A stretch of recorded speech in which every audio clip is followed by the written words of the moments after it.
What's up, Smooth Gang? It's your boy Terry, aka T Smooth, man. I am back with another reaction video, man. Today we got surviving San Quentin, America's most dangerous prison, man. Hey, for all my people that's in San Quentin prison, hey, I'm finna see what they talking about. The security area of San Quentin. I go over there and be nothing stupid. In the unlikely event that you're taken hostage while you're inside the prison, the state of California will not negotiate your release for an inmate's release. Welcome to San Quentin Rehabilitation Center, better known as San Quentin State Prison. A place where even the walls have stories they'd rather forget. This isn't just any prison, it's the end of the line. A fortress of despair that has housed some of the most notorious criminals in history, including infamous names like Charles Manson, I'm a tramp, a bum, a hobo, and Richard Ramirez. I think most humans have in them the capacity to commit murder. At one point back in 2015, San Quentin held almost 700 inmates on death row.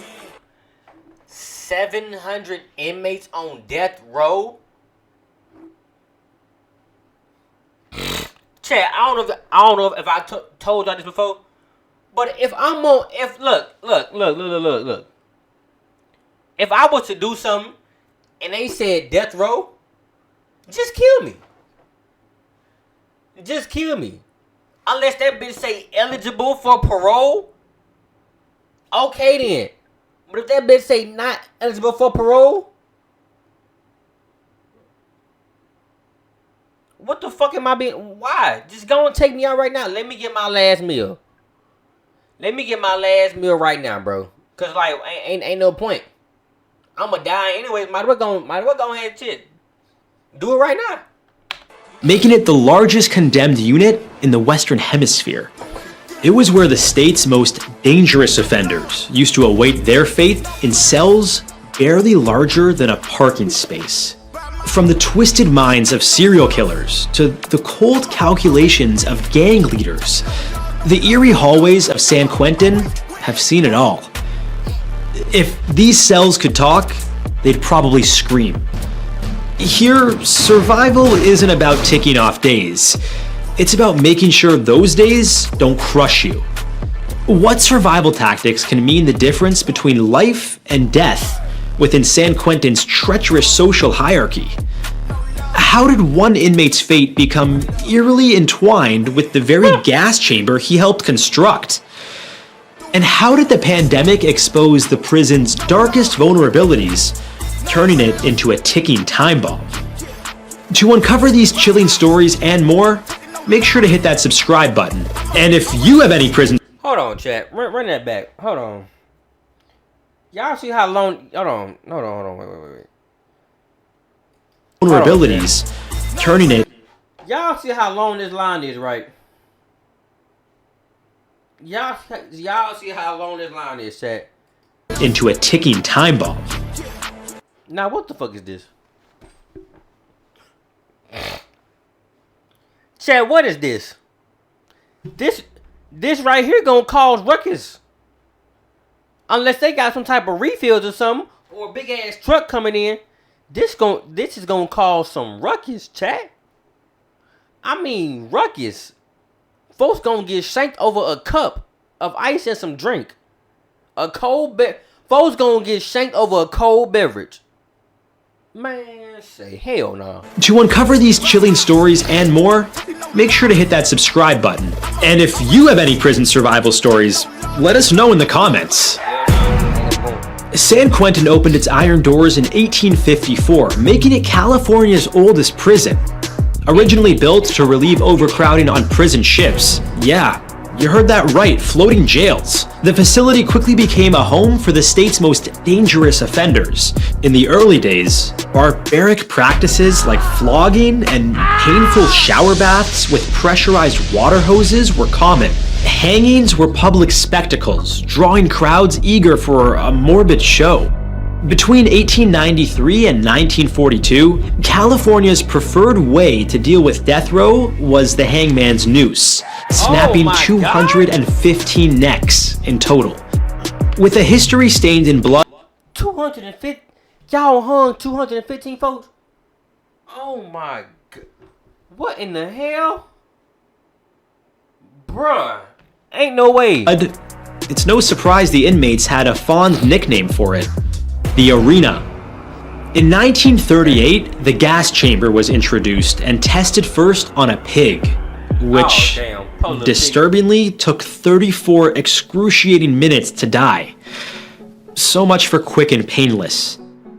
And the guards were just as notorious as the inmates. Take Amos Lunt, for instance, who conducted 24 hangings over 5 years. He warned his successor, Frank Arbogast, about haunting voices and hallucinations. Lunt later ended up in an asylum, proving that in San Quentin, even the executioners weren't safe from the madness. Then there's Alfred Wells, an inmate who helped build San Quentin's gas chamber. After returning to society while on parole for armed robbery, he began dating his half-sister, which sparked a violent family feud. Damn. Wells murdered his half-brother's wife, and their younger friend. And sure enough, he found himself back at San Quentin, but this time on death row. In 1942, he was killed in the very gas chamber he helped build. Yeah, talk about building your own destiny. But San Quentin isn't all doom and gloom, believe it or not. In 1969, Johnny Cash performed live at the prison, a concert that was recorded and became one of his most iconic albums, Johnny Cash at San Quentin. He even debuted the hit song A Boy Named Sue during his performance. Perhaps the ultimate survival tip is this: even in the darkest corners, never miss a chance to find your soul and rhythm. But enough about history. Let's imagine, hypothetically, you've been misunderstood by the justice system. Or perhaps there was a case of mistaken identity and now you're on a one-way trip to San Quentin. How do you survive a place designed to break you? Picture this. Your first day begins with a security clearance that's more intimate than your first colonoscopy. Fingerprints, mugshots, and a fashion downgrade to basic blue denim. They pick you up butt crack of dawn, man. But before you get on the bus, of course, you gotta get shackled, belly chains, everything. As you walk the echoing halls to your new studio apartment, a 4 by 10 foot cell, the reality sinks in. Hell no. Your fellow inmates warm up to you with grueling once-overs and casual threats. Welcome to your new home. Friendly advice: avoid discussing politics, religion, or who controls the TV remote. At dawn, you're greeted by the sweet serenade of clanging metal and distant shouting. Roll call is mandatory and bright and early. If you're not a morning person, well, you will be now. The food has improved over the years, but don't expect restaurant quality here. Mealtimes are strictly regimented and reflect the unwritten rules that govern life here. Inmates tend to eat with their own racial groups, and seating arrangements are enforced by inmate codes. As Louis Theroux observed during his visit, violating these unspoken rules can have serious consequences. Ooh, I can't tell you the code, you gotta know the code. I'm saying the whole cell might beat you. Why? That's the code, I don't know, that's what I'm trying to tell you. You gonna have to figure out why. Navigating the yard is like walking a tightrope over a pit of hungry lions. Exercise is essential, not just for your health, but to show you're not an easy target. Just remember, the weight benches aren't the only things that can crush you. Gangs are a reality here, each with its own territory, codes, and extreme ideologies. San Quentin is controlled by formidable factions like the Aryan Brotherhood, Black Guerrilla Family, Mexican Mafia, and the Nuestra Familia. These aren't just street gangs, they're shadow governments. Their ironclad codes dictate every aspect of life, like who you can talk to, where you sit, and even which shower you can use. God damn! Violating their unwritten laws is met with swift and brutal retribution that makes solitary confinement look like a vacation. In here, picking a side isn't about loyalty, it's about survival. Neutrality is a safe bet, but Sometimes choosing no side is the quickest way to stand alone. Different races have different areas. Yeah, that's like the black area over there, the Norteño area over there, white area over here, Indians over there. We keep it segregated. If you've managed to find a group to fit in with and haven't started a turf war, then it's time to find some activities. Afternoons are for work assignments or educational programs. You might make license plates, join the basketball team, or take classes. Keeping busy isn't just a way to pass the time. It's a strategy to avoid becoming part of someone else's agenda. For some people, these programs are a way out. But more on that later. Dinner time at San Quentin is a high... I ain't gonna hold you, say I'll be in that motherfucker reading every goddamn class. Every goddamn class, chat. I don't care what it is. Sign me up. Hey, I'm all for it. Sign me up. The orchestrated event. With nearly 5,000 dinner meals served each day, the culinary team works tirelessly to prepare the food. But this is where the real challenge begins. As you navigate the crowded room, you're keenly aware that where you sit isn't just about comfort. The hall is a patchwork of territories, each claimed by different gangs and racial groups. One wrong move, like sitting at the wrong table or in someone else's spot, can ignite tensions.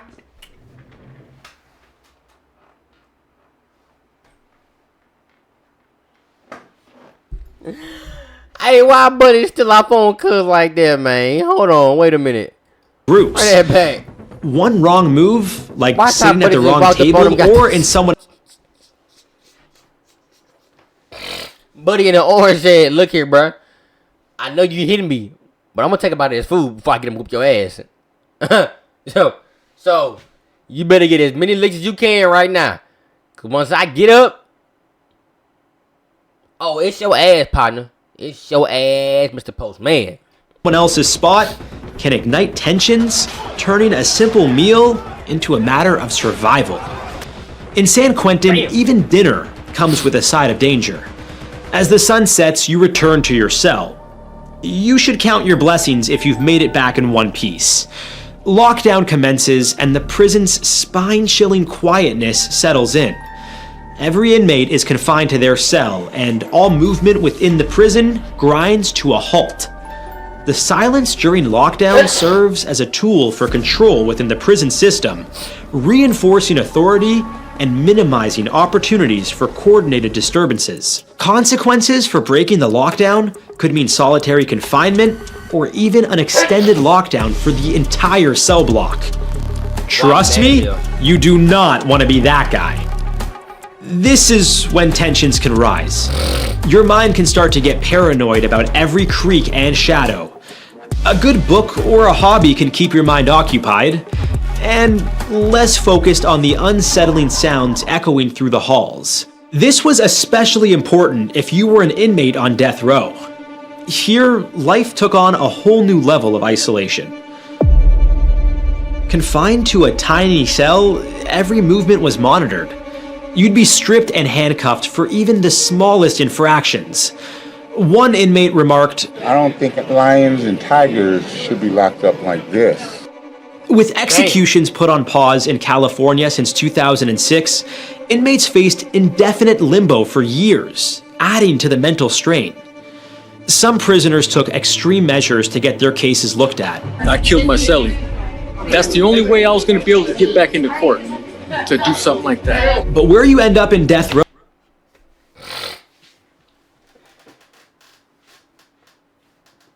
That nigga said, I killed my cellie.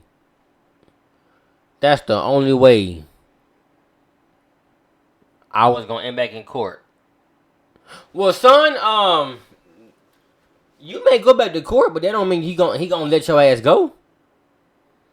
That's just another charge on top of all the other charges you got, big dog. But I mean, hey, if you think it was worth it, I ain't gonna sweat you, cuz. I ain't gonna sweat you, bro. Row was just as important. There was the quiet section, called North Segregation, or North Seg, built in 1934 for prisoners who didn't cause trouble. Then there was the East Block, a sprawl of 520 one-man cells stacked on top of one another in 5 tiers. And last but not least was the area known as the Adjustment Center, strictly reserved for the worst of the worst. It had the highest security in the entire prison. Inmates here were too violent to be held anywhere else. The cells had solid cement doors. This was implemented in 1978 to prevent inmates from throwing feces at the guards. Yikes, that's a tough gig. But luckily for you, death row is a thing of the past. More on that soon. For now, you'll need to lay low if you want to live longer than your sentence. First rule of surviving San Quentin today: respect is a two-way street paved with caution signs. Building alliances can offer protection, but choose wisely. Friendships here are as stable as a house of cards in a wind tunnel. Avoid conflicts by minding your own business. If trouble finds you, defuse it with words, not fists. Remember, a black eye heals faster than a stab wound. Guards hold the keys, literally and figuratively. Show respect, follow the rules, and maybe, just maybe, you'll get that extra phone call or a heads up about potential trouble. But be cautious. Pushing boundaries can land you in hot water. Inmates continually test the limits. Smuggling contraband like homemade cell phones can seem tempting, but comes with severe consequences. Getting caught with contraband isn't just a slap on the wrist, it's more like a kick to the teeth, followed by a one-way trip to the hole where daylight is a forgotten friend. We're talking extended sentences, solitary confinement so deep as if you've been buried alive, and privileges stripped away faster than you can say contraband. But wait, there's more. You'll become a person of interest to both the guards and your fellow inmates. Disrupting the delicate ecosystem of this concrete jungle doesn't win you any friends. It's like painting a target on your back. With that in mind, you'll need to stay in shape. Mental and physical health are your lifelines. Dive into the prison library or enroll in educational programs. The community college, believed to be the first in the nation with a campus inside a prison, is the latest addition to rehabilitation programs provided to California inmates. It's about more than just passing time. At San Quentin, the Prison University Project has enabled over 4,500 inmates to earn college credits, and some have even obtained degrees behind bars. Education here isn't just a privilege, it's a lifeline that can redefine your future. Remember what we mentioned about working out? In places like San Quentin, fitness isn't just a hobby, it's survival. Some inmates commit to extreme routines like hundreds of burpees every day. This level of physical conditioning isn't just for show. It's a deterrent against potential threats. Being in peak shape sends a clear message. You're not an easy target. Others find solace in yoga. That's why I cannot go to jail, chat. You see this right here, chat?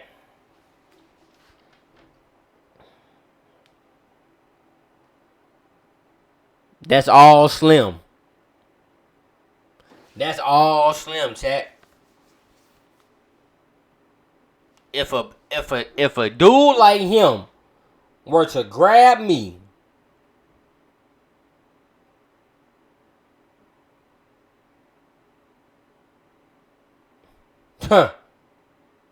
if you know, you know. Yoga and meditation, maintaining inner peace amidst chaos. An occupied mind is less likely to spiral into the abyss. But despite your best efforts, violence can be as unpredictable as it is brutal. In 2010, child murderer Edward Schaefer was fatally attacked with a homemade weapon, a bone crusher fashioned from bed parts. But that wasn't the first time San Quentin's walls have seen this much bloodshed. Back in August 1971, the prison descended into chaos during one of its deadliest riots.